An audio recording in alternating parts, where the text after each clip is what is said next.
morning. Say that again. Good morning. Good morning. There you go. It's a good day to be together, yes? Yes. I want to talk today. Our title is What the Mystics Have Taught. It's from chapter 21 in the Science of Mind text, which I know you've all brought.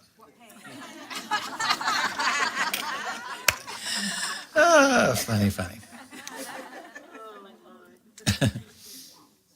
Our theme this month has been about getting grounded in the principles, grounded in the basic ideas of spiritual philosophy that we teach here. And so far we've explored the ideas of consciousness and that what we create out of our thoughts, and that out of that creation that we are always in relationship to what we create. And today I was a little bit surprised when I looked ahead and saw that we had chosen the chapter What the Mystics Have Taught from Ernest Holmes to focus on and close out this month on getting grounded. Because like you, maybe you think, well, what the mystics have taught? Getting grounded? Isn't the mystics, like the mystics are the ones with their heads in the cloud, right? Like the woo-woo and the mystics got to teach me about, I need some practical, I came here for some practical stuff, right? Anybody? Yeah. Got some real things going on in my life. Yeah. Got some real issues I need some help with. Talk to me about the spiritual verity, wafting principles of light and love. Or maybe I was just having one of those days. Because the world seems a little bit crazy sometimes, doesn't it? Have you noticed? Right? I mean, I've gotten to the point where, I'm a person who likes to be engaged in my spirituality. I like to know what's happening in the world around me, in the world of politics, in the world of news. I'm not a person who checks out and turns that off. I like to actually tune in and challenge myself to see the spirituality in it. And I've been challenged lately. There's a trial going on, I don't know if you know, and it's trying my patience. If you haven't been paying attention, I'll give you a quick summary of what's happening in the trial. Here's the quick summary. Just 2 points to make. One, there's so much evidence that there's no need for witnesses. And second, there's not enough evidence to convict anyone. Right? Now, if you haven't been paying attention, that's really all you need to know, because that is the argument that's being made, and it makes no sense. Right? And so it's enough to drive you a little bit crazy. Now, you can have whatever personal opinion you want about everything that's going on. You know that to come here, you don't have to agree with me. Amen? Come on, amen, somebody. You can have a different opinion than I have. You don't have to agree with everything that I say, but perhaps you have felt the anxiety and the craziness that sometimes it feels like our world is spinning out of control and there's nothing that we can do about it. We get exhausted, as I have been from time to time, exhausted of all of the stories of the shootings and the attacks and the bombs, the constant stream of awful stuff that is happening. We begin to feel desensitized and dejected from a seeming constant carnage of one type of another moving in the planet. Yes? Yes. And so what does the mystics have to teach us about this moment? Ernest Holmes included what the mystics have taught in the context of a very practical teaching that he gave to the world called the Science of Mind philosophy, that is all about embodying the spiritual and divine nature of who and what we are, and bringing it into practicality, into everyday living. And before I share what he had to say, I want to step back and share one of his contemporaries, Evelyn Underhill, who wrote a book called Practical Mysticism in 1915. She was the most widely read author on spiritual authority and mysticism prior to the classic work on the perennial philosophies being written. She was Catholic by religious trade, if you will, but mystical in her writings, about the divine truth that connects all of us. And she said in that book, and her very first popular book, 1911, called Mysticism, and then followed it up with this book in 1915 called Practical Mysticism. And in it she says this: "We are often told that in critical periods of history, it is the nation's soul which counts, and that where there is no vision, the people perish. No nation is truly defeated which retains its spiritual self-position. No nation is truly victorious which does not emerge with its soul unstained. If this be so, it becomes a part of true patriotism to keep the spiritual life, both of the individual citizen and of the social group, active and vigorous, its vision of realities unsullied by the entangled interests of the passions of time. In this task, all may do their part." I was struck when I read that, this notion that no nation is victorious which does not emerge with its soul unstained, and no nation is truly defeated which keeps its spiritual self-position intact. And I often wonder about the soul of our nation in this time. And rather than be critical of that, Evelyn points us and says every person may do their part in the retaining of that collective soul power. It is part of every person's life, she says. And until one has realized that they are not complete as a human being, if they have not entered into possession of all of our powers.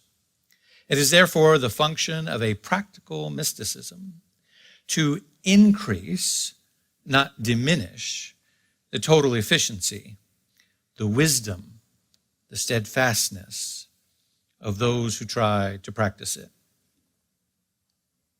It will help them to enter more completely than ever before into the life of the group to which they belong. It will teach them to see the world in a truer proportion, discerning eternal beauty beyond and beneath and apart of the ruthlessness. It will educate them in a charity free from all taint of sentimentalism. It will confer on them an unconquerable hope and assure them that still, even in the hour of greatest dissolution, there lives the dearest freshness deep down of things. Now, when I read that, something stirs within me, and I say, yeah, I want that. I want that, what she's talking about. I don't know about you, but I have this aching feeling that because we are all in the feeling of what's going on in the world around us, that sometimes it's easy to think that it's the worst that it's ever been. Right? It's gotten so bad, and it's just and we're just constantly inundated with it, and it's never been this bad before. But the truth is that it's just the opposite. The truth is, statistically, violence around the world and all of these things that we could measure and say are the bad felt experiences of humanity are actually at their lowest point than they ever have been. So why is it that we feel so much anxiety about all of them? And the answer to that question is really simple. What has changed is our awareness of them. What has changed is that we are more aware of all of the bad things that have happened ever before, and we are more connected than we have ever been. And so the pain over there isn't pain over there anymore. Now it's right here because it's on my phone. Right? Because it's in the news, because it's in the feed that is moving through the room. Or as Ta-Nehisi Coates puts it this way, the violence is not new, it's the cameras that are new. Right? The violence isn't new, it's the cameras that are new. It's in our face, the cameras, the internet, social media. That's what's new, that's what's different. It's how we're getting this information, how it's reaching us, and most importantly, how we are sharing it. Because in the attention economy, did you know that there's the economy and then there's the attention economy? Right? What we pay attention to increases, right? In the attention economy, people are rewarded for extremism. We're rewarded for indulging in the worst biases and stroking the worst fears of humanity.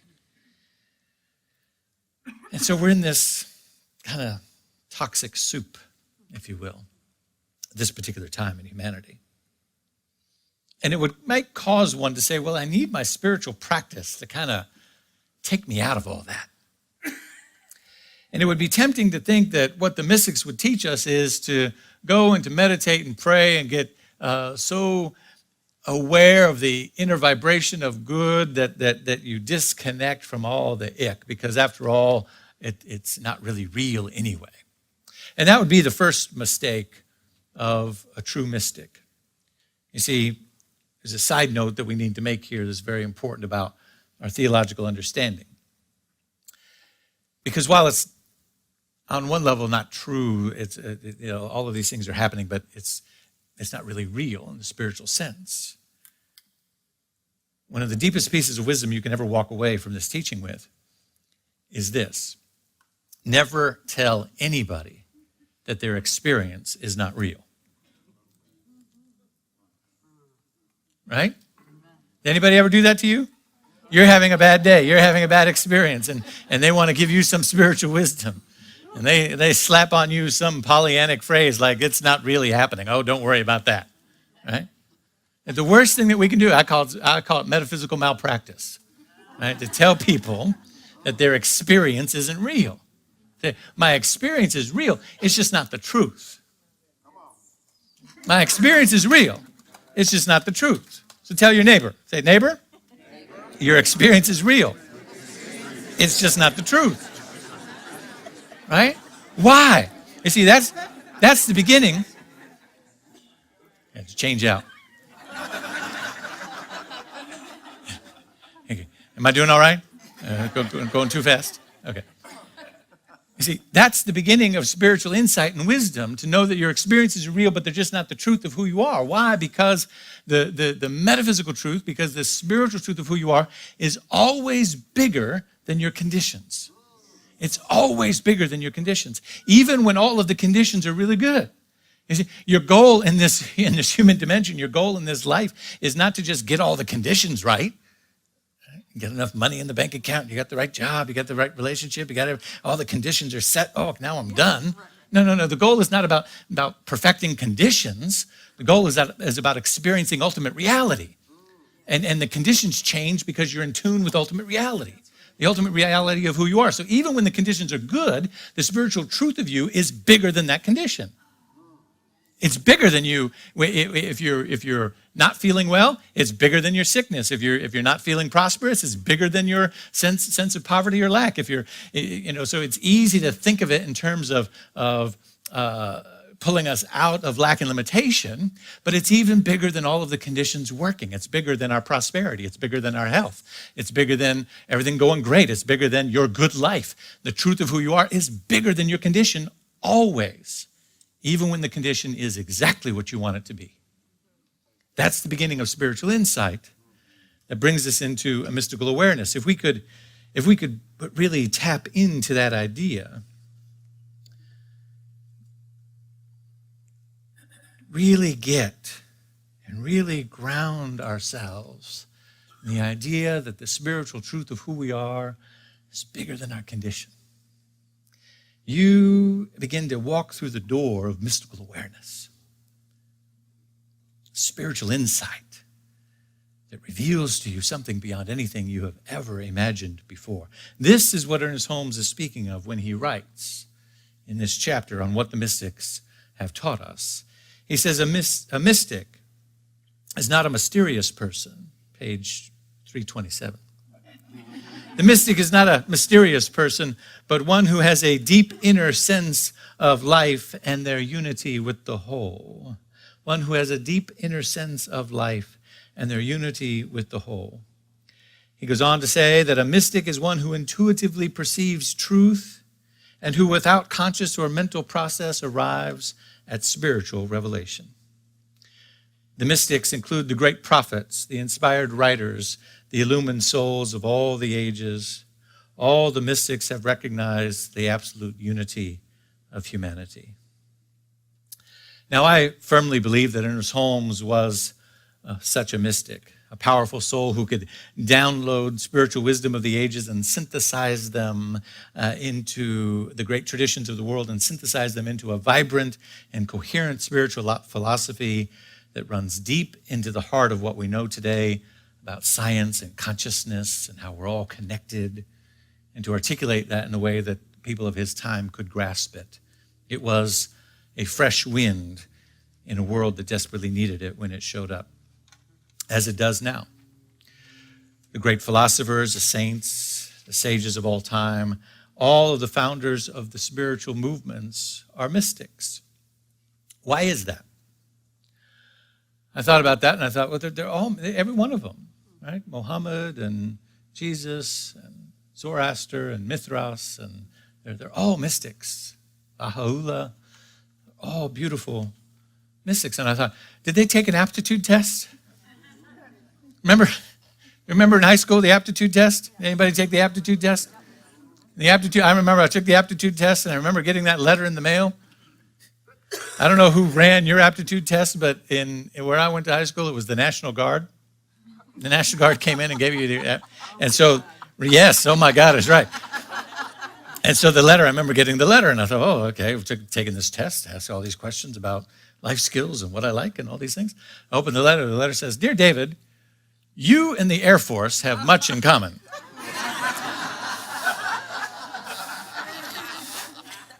I thought, no, we don't. No, I think they mailed this to the wrong person. Me and the Air Force do not have much in common. I thought, well, I've seen Top Gun, but it's about as much interest as I have in it. So I wonder if all the saints and sages took aptitude tests, they came back. You're a spiritual founder of a great tradition. Congratulations. Never mind. It's a weak joke to begin with, and I tried to push it over the goal line there. Let's get back on track. Now, why? Next time, we'll try it again. Why is it that they're all mystics? Because they have all pierced the veil of spiritual contemplation to see a spiritual reality. And one might pause here to say that if there is so much great wisdom in all of the traditions, then why, and if they were all mystics, then why is there still so much pain and chaos in the world? And that's a fair question. And to answer that, we've got to go to the deep end of the pool this morning. We've got to have a holy shift. Paul Tillich says that revelation is God's attempt to reach humanity, and religion is humanity's attempt to reach God. He used the word man, I use humanity. Religion is humanity's attempt to reach God. And the root word for religion is to bind yourself to a particular set or practices, of beliefs, ideas. And mysticism is about communing or being in relationship with the divine, being in deep connection with a power greater than you are. And it is there in that understanding of those two things, the difference between mysticism and religion, that we begin to see why and how it is that the greatest wisdom of the ages hasn't come through into our human experience, and where this message begins to hit the intersection of what you and I can do about it today. Are you with me? Because if revelation is God's attempt to reach humanity, it means revelation is speaking through mystical awarenesses all of the time, actually to all of us, but certainly to those who we have deemed as the great mystics of the ages. Revelation has broken through. Those individuals shared those revelations in their insights, in their writings, in their life. And then the people around them wanted to replicate that mystical insight through a set of practices, and therefore they created religion. The problem is binding yourself to a set of practices doesn't necessarily keep you in relationship with the divine. And so the mystics had the divine experience, and the religious have the religious experience, which is to bind themselves to a set of practices that didn't belong to them to begin with. And what I mean is, they belong to them if you call yourself this religion or that religion, they belong to you, but they weren't your authentic experience. The mystic says, I'm not bound by any precedent. I walk with God in my own way. I walk with the divine in my own way and have my own experience, and everyone else should do the same, right? And then all the followers go, everyone should do the same. What did you do again? Everyone should do, you understand what I'm saying? And so there's a break. And so the mysticism doesn't transfer down. Now, what does that have to do with you and me? It means that you and I are called to be bearers of mystical insight. You and I are called to be in relationship. You see, the mystics have communion with the relationship with the divine. Divine intelligence is always seeking to be in relationship with you. Why? Because it created you. Remember what we've been learning this month about what we create with our thoughts. And that when we create, we're always in relationship with the thing that we created. So what created you? The divine intelligence of the universe created you. And if the divine intelligence of the universe created you, then it is always seeking to be in relationship with you. Which means it's always asking for you to be an outlet of its mystical insight, of its deep wisdom, of the universal love and presence and beauty and harmony and the abundance of the universe and the interconnectedness of all things. It's always seeking you. It's always seeking to be in relationship with you as an outlet through which that message might reach humanity. And so we are to be in relationship with that deep divine self. If we were to breathe deeply into and understand that, contemplate seriously this idea, we would awaken divine mystery in ourselves. We are here to be mystical interpreters to humanity, to articulate ultimate reality. Now, this does not mean, a word of caution here, it does not mean that we are to become so, as a spiritual teacher of mine used to say, to become so heavenly minded that we're no earthly good, right? It's not to get our heads in the clouds and be to escape to an ivory tower of spiritual aloofness and say, well, it's all one, and there's really you just got to get beyond the conditions and la la la. That we need to be called out for what it is. That is a byproduct of theological privilege, and is a form of spiritual bypass. The mystics have always been deeply in touch with what's happening in humanity. You see, the mystic has deep communion with the divine. And the mystic who speaks in the public square becomes the prophet. That's the difference between the prophet and the mystic, is the prophet is a mystic who speaks out. So we all have the capacity to be mystics. Now, we don't all have to be prophets. We don't all have to go out and be activists necessarily, but we're all being asked to commune with the divine at a higher level of our being. Evelyn Underhill said, we spend our lives cogitating three verbs: the what, to have, and to do, not realizing that these have no significance except so far as they are transcended by and included in the fundamental verb to be. To be is our primary purpose, to be in touch with the divine. To be so in touch with the radical idea that there is only one power, one presence, one life manifesting in, through, and as all things. To be in touch with that we begin to articulate it in our life experience. So we don't withdraw from the world, we enter into a new reality. We can all be mystics because we are all connected with this divine intelligence. And this requires that you and I see with mystical eyes. And I don't know about you, but right now, in this point in time in humanity, we're called to see with mystical eyes. When we were talking about Dr. King last week in the I Have a Dream speech, it takes a mystical vision to look in the face of injustice and have a dream for justice. That takes a mystical vision to look beyond the current conditions and circumstances, which look nothing like what Spirit is telling you is real, but then to articulate it anyway and say, this divine idea, which is percolating and moving in my being, this is ultimate reality. And by speaking it, I make a demand upon the law, the creative law of the universe, for it to come into being. That is the life of a mystic. And you and I, when we are called and taught, and I hope that many of you will sign up tomorrow night Little plug here, self-mastery class.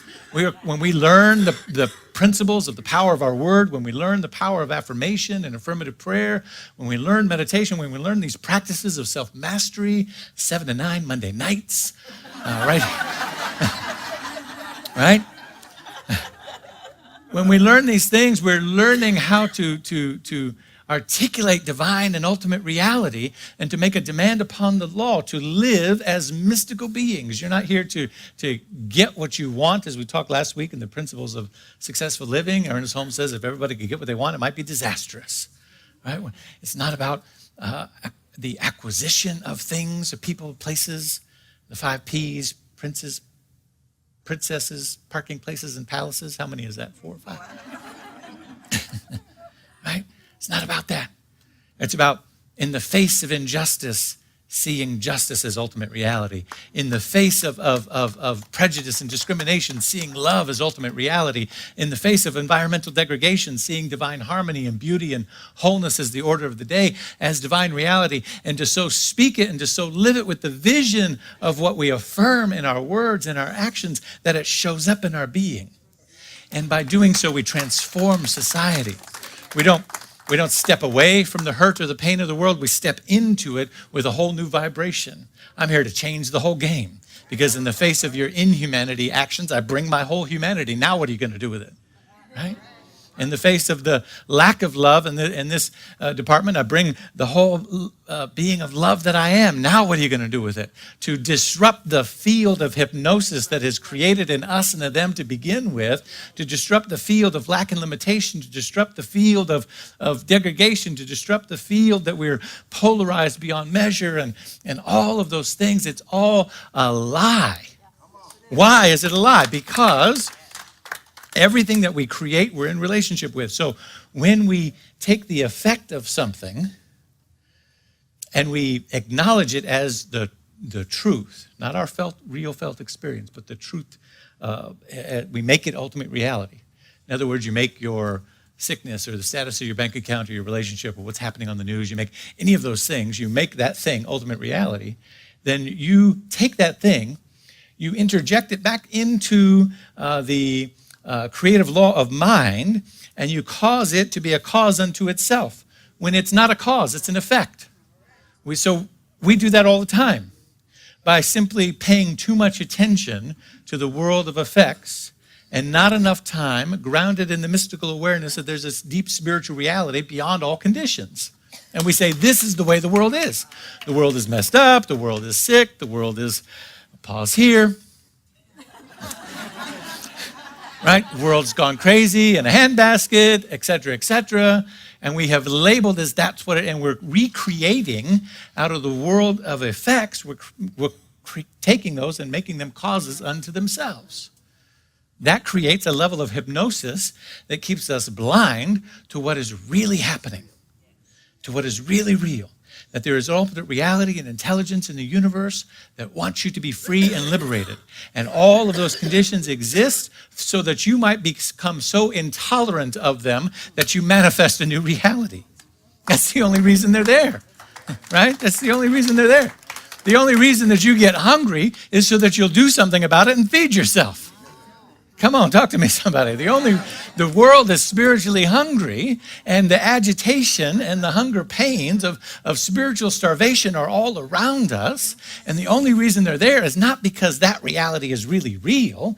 That experience is real. We're having that experience, but it's happening so that we can get spiritually fed, so that we can bring in nourishment from the divine, so we can bring in love and justice and peace and the wholeness of our being and download it into a spiritual, mystical reality and then release it as the activity of our being. And when we do that, the world absolutely becomes transformed. Doors open up, prejudices fall, lives get healed, bodies physically healed. The world becomes transformed, all because we're willing to be a mystical channel of ultimate reality. You're following what I'm saying?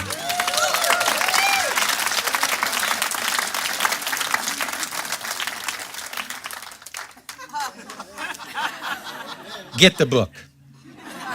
Ernest Holmes says a lot of other stuff in there. Let me see if I can get you anything else from Evelyn Underhill. Let's close here. Take a breath. I want you to be in touch with the mystical reality of yourself. I want you to be in touch with this idea that there is an ultimate intelligence that has created you.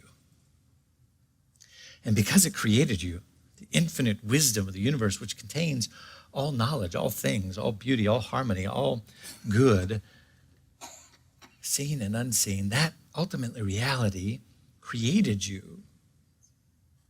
Because it created you, it's in constant relationship with you.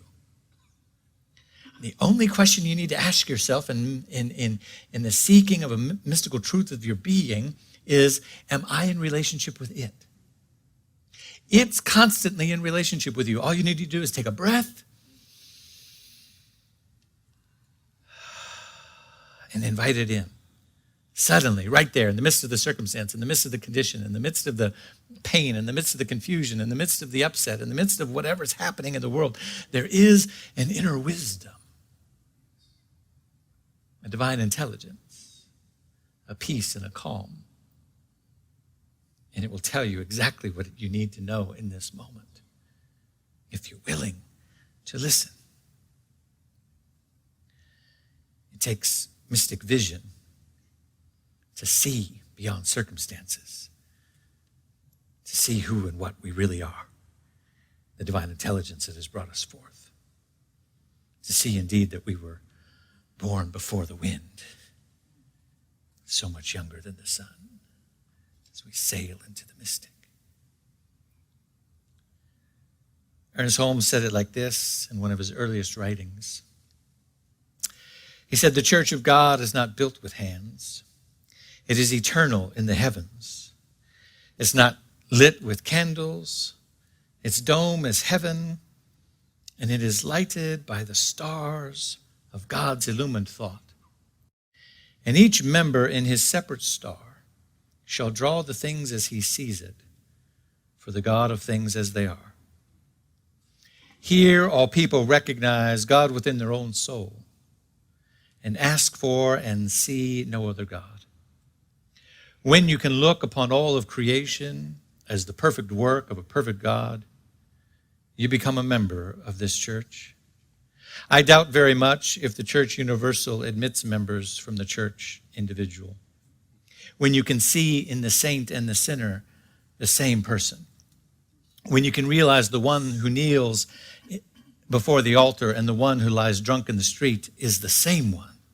When you can love one as much as you do the other, no doubt you will be able to qualify." And in the closing of his last speech to our movement, the Sermon on the Mount at Asilomar in 1959, he said this: "What I am saying is this. There is a cosmic power wrapped up in a cosmic consciousness, if one could see it and use it. Demonstrating a dime is good if one needs it. Healing oneself of a pain is certainly good if one has it. But beyond that, in the tabernacle of the Almighty, in the banquet hall of heaven, there is something beyond anything which you and I have ever touched. Show me 1,000 people who know that, who see that, and I will see a new heaven and a new earth." Take a breath. I invite the practitioners to come forward and join me in the consciousness of prayer. And I invite you to take a breath right where you are. As you contemplate whatever is on your mind or heart, conditions or circumstances in your own life or the conditions and circumstances of the world, of our nation, of our state, wherever your mind chooses to go in this particular moment, I invite you to breathe deeply into that condition and awareness that the divine truth of who we are, both as individuals and collectively, our souls as a nation and as a global humanity, the divine truth of who we are is bigger than all of these conditions combined.